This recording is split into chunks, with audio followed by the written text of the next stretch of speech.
Here's a way you can play the intro of In My Life by the Beatles using just a C and a G chord. Start on C, pick the second string open, and then lightly strum strings 1 and 2. And then on the second string you go open 1, 3, and then form the G chord. And 2 and 3 and 4 and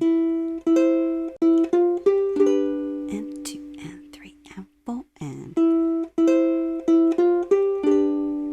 and then you can do the picking pattern. Pick strings 4, 3, 2 and 1 together, back to 3,